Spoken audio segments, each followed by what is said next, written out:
रोएगा तो पहले वाली माताएं तो समझ बहुत होती थी, समझ लेती थी बच्चा इसलिए रो रहा है, ऊपर से लगाती, कोई और औषधि हींग पेट पर बसल देती, या कोई तेल पानी मास्क कर देती, बहुत से लक्षणों से समझ जाती थी। और आज वाली मॉडर्न जो माताएं हैं वो, उनको तो वैसे ही अकल नहीं है, क्यों वो अपनी मॉडर्निटी में रहती है। बच्चे को क्या हुआ उनको तकलीफ नहीं, बस वो डॉक्टर के पास जाएंगे। अच्छा डॉक्टर कौन सी माँ है जो बच्चे को समझ, जितनी माँ बच्चे को समझ सकती है उतनी डॉक्टर थोड़ी समझेगी, मशीन वो लगा लेगी। तो मशीनों से कहीं बच्चे नहीं पढ़ते, बच्चे पढ़ते हैं माँ की समझ और ममता से। अब बच्चे को जो कष्ट हो रहा है वो माँ ही समझ सकती है, दूसरा नहीं समझ सकता। और माँ ही अगर ध्यान नहीं देगी तो फिर बिगड़ेगा कितना भी, और फिर कितना ध्यान देंगे, कितना भी डॉक्टर करे, कितनी माँ करे, फिर भी तकलीफ तो है, हर जगह पर तकलीफ रहती है। ये शरीर को कहेंगे हम ये शरीर सुखदायी है, अगर ये मान लें कि ये शरीर ही हमको सुख देता है, तो शरीर में कब कौन सा टाइम है जब रोग नहीं होता? शरीर तो रोगों का बाप है, पापों का बाप है।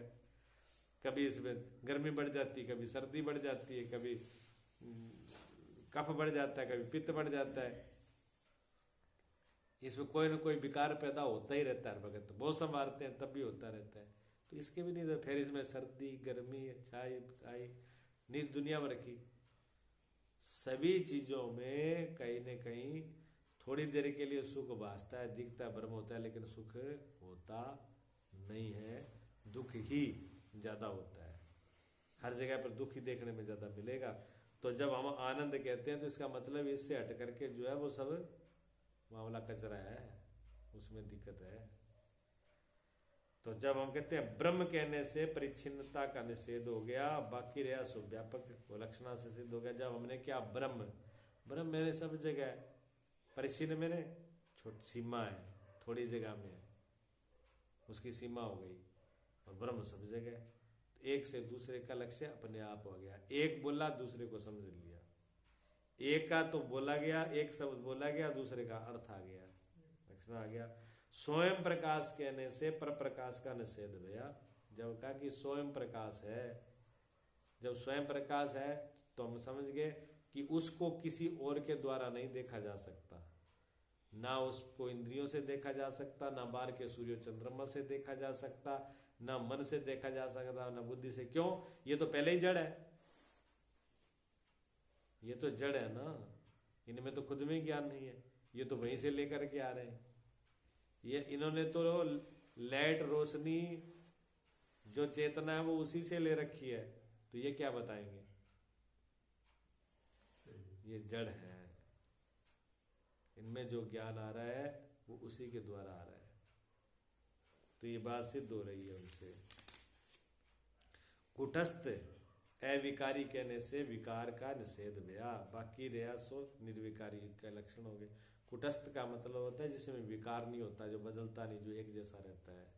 जैसे लोहार भी आयरन पर, कुटस्थ मैंने आयरन बताया था ना, तो वो बदलता नहीं, वो एक जैसा ही बना रहता है।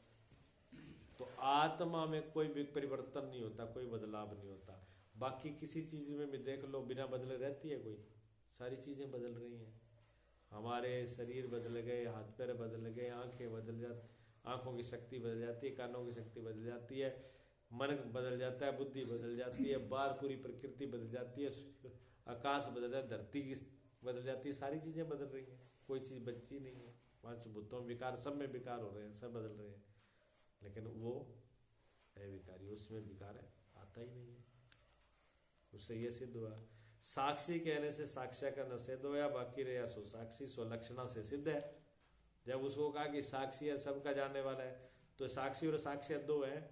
जिसका साक्ष्य है जो देखा जा, जिसका जो देखा जा रहा है, साक्षी तो देखने वाला है, तो वो देखने वाला हुई, उसको कोई नहीं देख सकता, वो सबको देख रहा है, सबका साक्ष्य है वो। दृष्टा कहने से दृश्य का निषेध हुआ, बाकी दृष्टि से लक्ष्य सो लक्षणा से सिद्ध हुए है। जब कहा कि दृष्टा है तो वो देखने वाला है, वो देखने वाला है, तो सारे दृश्य का निषेध हो गया। सब कोई भी दृश्य दृष्टा को नहीं देख सकता, यानी आंख सबको देख रही है पर अपने आप को नहीं देख सकती। आंख अपने को देख रही है, सबको देख रही है, कि अब अपने आप को तो नहीं देख पाती, लेकिन देख सबको रही है, क्योंकि ये तो देखने वाली है। जैसे तोलने वाला कांटा होता है, वो वेट सबका वेट करता है, पर अपने आप का वेट नहीं बता सकता वो भी मेरे में कितना है। तोलने वाला कांटा वो सबका तोल के बता देगा, लेकिन अपने खुद का नहीं बता पाएगा वो भी मेरे में कितना है। उसको तोलने के लिए दूसरा चाहिए, वो अपना वेट नहीं बता पाएगा। वो तो क्या पता कर ही लेगा, लेकिन ये सबसे औखा काम है जनने वाले वाला। तो जो सबको देख रहा है दृष्टा, उसको किसी दूसरे दृश्य से नहीं देखा जा सकता, सिर्फ उससे एक ही सिद्ध होता है। अगर हमें चीजें दिख रही हैं तो इससे एक बात सिद्ध होती है भी देखने वाला जरूर है, देखने वाला नहीं होता तो दिखती कैसे, ये सिद्ध हो रहा है। ठीक है ना। उपदृष्टा कहने से उपदृश्य कहिए समीप वस्तु का निषेध भया, बाकी रहा सो उपदृष्टा, उससे लक्षणा से सिद्ध भया।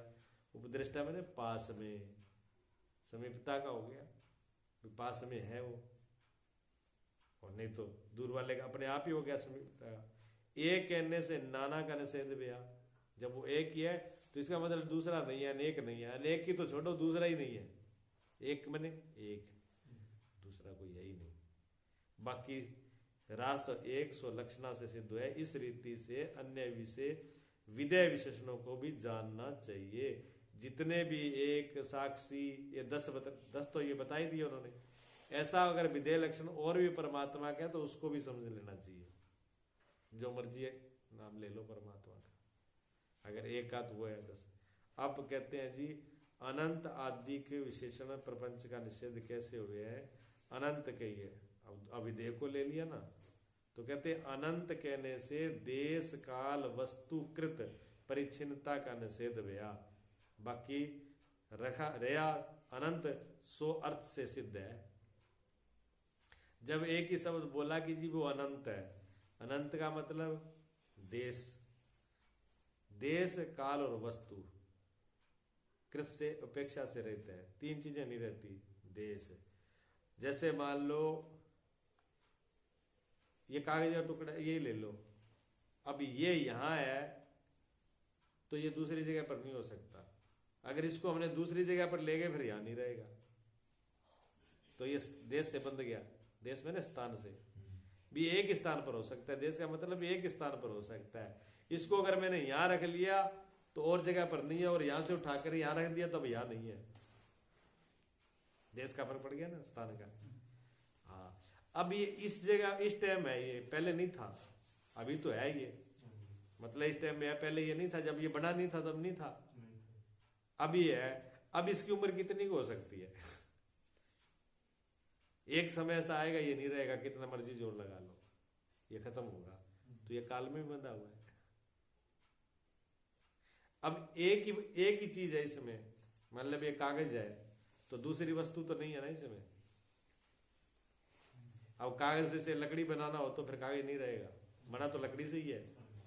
अब इसका अगर इसी कागज को अगर दोबारा लकड़ी बना दी जाए, लकड़ी तो नहीं बन सकती, हो सकता है इसको अपन राख बना दे, राख बनाई जा सकती है ना, तो राख बनने के बाद कागज तो नहीं रहेगा, राख रह जाएगी, तो वस्तु के रूप में बदल गया, रूप बदल गया ना।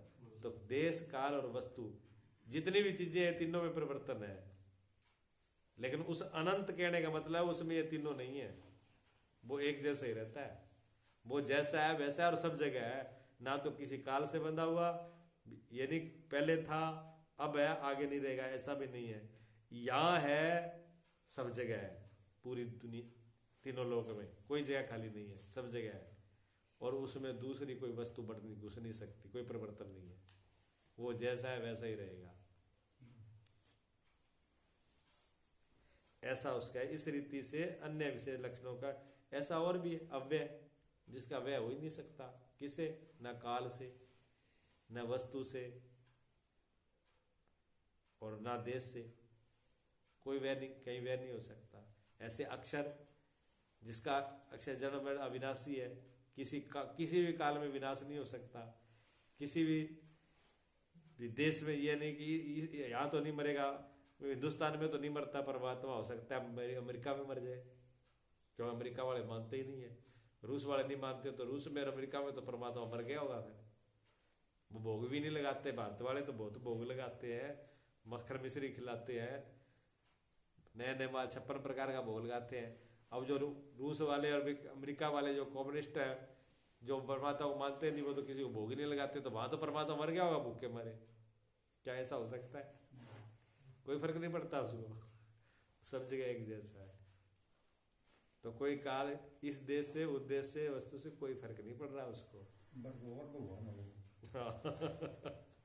किंतु मानने ही है, पूजा तो करे ही है इस रीति से। हाँ जी, वैसे तो है ही, मानते तो सभी किसी न किसी में, सब एक बाबा परमात्मा को मान रहे हैं, किसी रूप में माने, कोई रूप और धर के मानता हूँ। हाँ नहीं, अशुद्ध करके मान रहे हैं ना।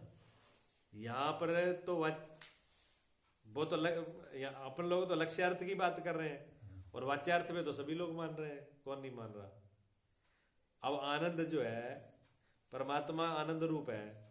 अच्छा, आनंद को कौन नहीं चाहता बताओ? अमेरिका वाले नहीं चाहते? ज्यादा चाह रहे हैं ना। तो जब वो ज्यादा चाह रहे हैं तो परमात्मा ने कैसे छोड़ दिया उन्होंने परमात्मा को? पूज तो रहे हैं। जब आनंद को सभी को जरूरत है आनंद की, तो वो भी तो पूज रहे हैं। वो कहते हैं कि हम परमात्मा को नहीं मानते तो आनंद को छोड़ दो। और पहला लक्षण क्या है? सत्य।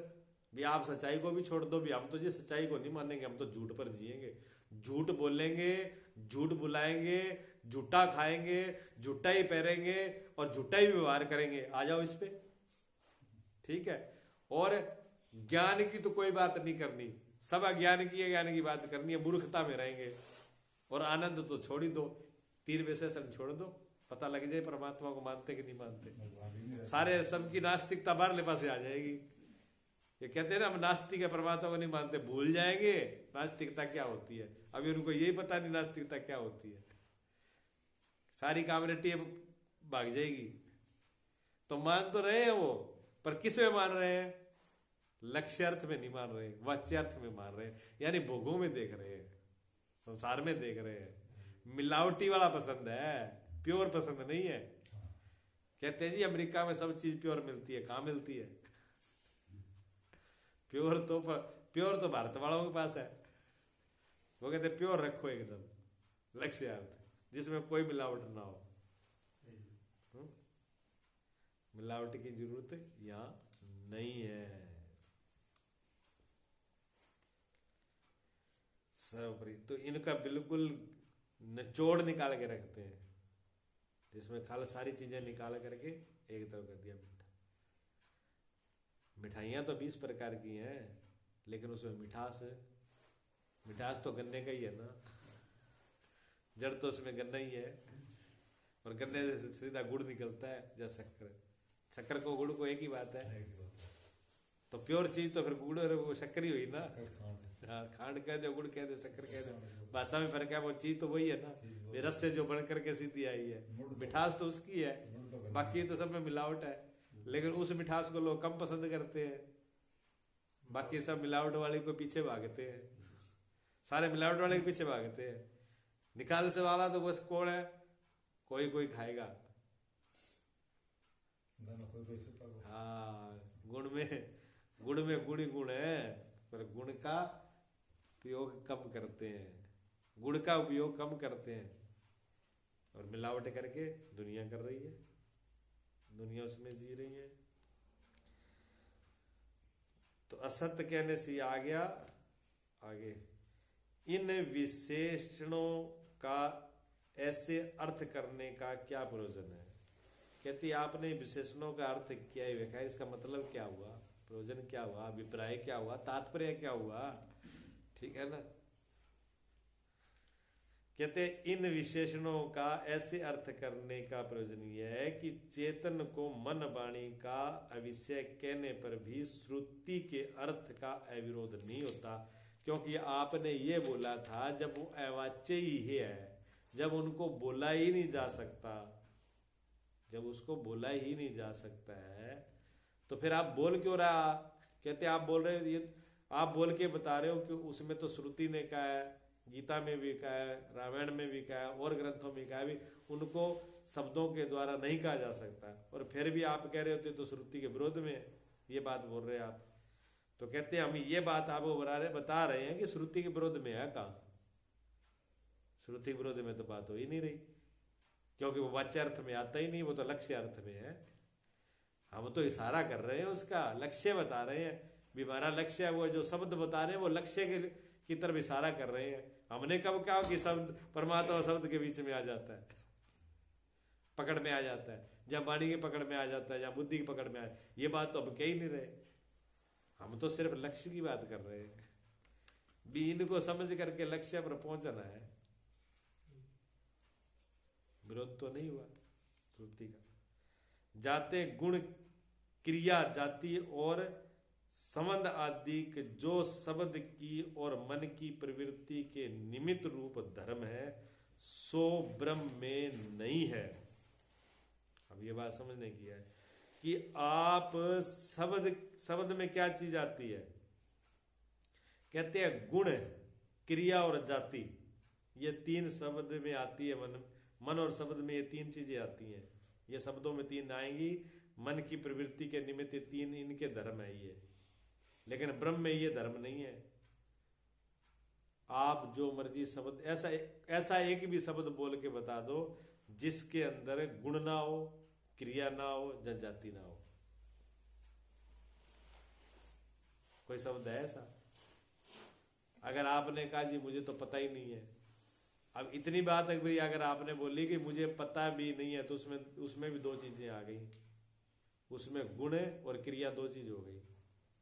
क्रिया तो ही ना, आपने जो बोला वो क्रिया नहीं हुई, जो शब्द बोला वो क्रिया नहीं हुई, वचन बोला वो क्रिया हुई। मुझे पता नहीं है, क्रिया तो।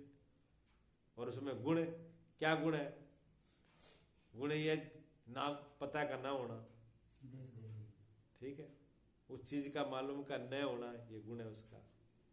किसी का नाम ले लेते उसमें कि फला ये चीज उसमें है, तो जिसका नाम लेता वो उसकी जाति हो जाती। किसी पशु का, व्यक्ति का, ये मैं, तू, ये, वह, कुछ भी बोल देते तो वो जाति में आ जाता। तो कोई भी ऐसा शब्द है जिसको बोलने के बाद इनके बीच में ना आए, आता है। लेकिन ये ब्रह्म, सो ब्रह्म में नहीं, परमात्मा में ये चीजें नहीं है। किंतु निधर्म होने ते ब्रह्म निर्विशेष है। ये परमात्मा कोई धर्म नहीं है, इसलिए वो निर्विशेष है, कोई विशेषता नहीं है उसके अंदर। याते श्रुति भी ताका मन वाणी का भी अविषय कहती है, और यही बात तो श्रुति कह रही है भी मन वाणी का विषय नहीं है। तो हमने कौन सी गलत बात कही है? बात तो वही हम बोल रहे हैं। हम ही तो कहते हैं कि उसमें गुण क्रिया और जाति नहीं है, उनका विषय नहीं है, वो तो निर्विषय है, उसमें कोई विशेषता नहीं। और यही बात तो श्रुति मैंने, श्रुति का क्या मतलब हुआ? श्रुति कहते हैं जो पहले वेदों में, शास्त्रों में, संतों ने, महापुरुषों ने जो कहा है वही बात हम बोल रहे हैं। हम कोई नई बात नहीं बता रहे, भी उनका विरोध नहीं कर रहे हैं। वो कहते हैं मन वाणी का विषय नहीं है, मन वाणी का अविषय है ब्रह्म, और वही हम कह रहे हैं। इसलिए हमारे में और उनकी बात में विरोध नहीं है, एक ही बात है, जैसा वो कह रहे हैं कि वह जो कछु बोलना है सो द्वैत से हो गया। कुछ भी बोलो वहां द्वैत से होगा। बोलना द्वैत में होता है, अद्वैत में नहीं होता। एक में क्या बोलना है? एक में तो आवाज होगी नहीं। अगर आवाज करनी हो तो दो देख लो, दो हाथों बोलो, एक हाथ से आवाज करो, आप हो जाएगी। मुंह में भी होठ और जीभ दोनों लगा करके, जहां भी शब्द आएगा दोनों को मिल करके आएगा वहां से, ठीक है ना। एक में कुछ नहीं है, एक में आवाज आएगी नहीं, कोई खटपटी नहीं, तो द्वैत में है। दो में है कि वहां जो कुछ भी बोलना है वो द्वैत में हो गया है। बात भी करनी होती है तो दो होंगे तभी तो बात होगी ना। लड़ाई करनी हो तो अकेले में हो जाएगी, दो में होगी, क्योंकि कुछ ना कुछ तो चाहिए। अकेले में तो बोलने नहीं है। खुराक बगैर तो काम होता ही नहीं है आगे पीछे, तो बोलने के लिए दो चाहिए, लड़ने के लिए भी दो चाहिए, एक में कुछ नहीं है, अद्वैत में नहीं। याते इन विशेषणों का ऐसा अर्थ करने से श्रुति विरोध द्वैत की सिद्धि हुए नहीं, और अद्वैत सुख से समझने को शक्य हुए है। अगर कहते हैं, अगर दो एक को समझने के लिए, अगर एक को समझना हो तो दो होना जरूरी है। जब दो ही जिसको पता नहीं तो एक का कैसे पता चलेगा भी। कहते हैं वहां एक ही है तो पहले दो कुछ तो दूसरे का सहारा लिया तभी तो एक समझ में आया है। तो एक जब द्वैत का तो द्वैत कहने का भी मतलब हुआ कि वो एक है, ये द्वैत है, दो है। दो बोले तो समझे भी दो है तो एक भी है, तब भी उसी को सिद्ध कर रहे हैं। और अद्वैत का तब भी वही बात आ रही भी दो नहीं है, एक ही है, तभी अर्थ वही लिया जा रहा है। क्या तो दोनों तरफ से अर्थ तो एक ही आ रहा है, अर्थ में तो कोई फर्क है ही नहीं। चाहे अद्वैत कह दो, चाहे द्वैत नहीं है, दो नहीं, चाहे तो ऐसे कह दो दो नहीं है, चाहे ऐसे कह दो एक ही है, बात तो एक ही है, बात तो समझने की है। तो कहते ये तो समझने के लिए है, ये श्रुति का विरोध का समझाने को शक्य हुए। अगर ऐसा नहीं बोले तो समझाने में दिक्कत हो जाएगी, समझ नहीं पाएंगे, ठीक है ना। भाषा जो है, देखो अज्ञानी के लिए भी भाषा नहीं है, अज्ञानी के लिए भाषा का उपयोग नहीं हो सकता, अज्ञानी को समझा नहीं सकता। और ज्ञानी को भाषा की जरूरत नहीं है, ज्ञानी को तो भाषा की जरूरत ही नहीं है, ठीक है ना। और बिना शब्द बोलेगा, बिल्कुल सही। विज्ञानी जो है वो तो बिना शब्द के ही बोल देगा। ऐसा हुआ जब कबीर और फरीद जगह मिलना हुआ, कबीर और फरीद का मिलना हुआ तो सब लोग बड़े उत्साह था भी आज दो सिद्ध महान पुरुष मिलेंगे, क्या आनंद होगा, कितनी सत्संग होगी, कितनी उच्च कोटि की सत्संग होगी, आज सुनने का आनंद हो जाएगा। सारे लोग बड़े उत्साह से भरे हुए थे भी कबीर साहब और फरीद साहब मिलना हो रहा है। अब जब कबीर साहब और फरीद साहब आए मिले तो उन्होंने उनको देखा, दोनों मुस्कुराए, किधर चला गया, बात खत्म। अब सारे जो इधर लोग शिष्य इकट्ठे हुए थे भगत, उन्होंने कहा जी हम तो इतनी देर से इंतजार कर रहे थे, आप कुछ बोलोगे, सत्संग सुनोगे। कि जी सत्संग तो हो गया हमारा सत्संग हमारा हो गया।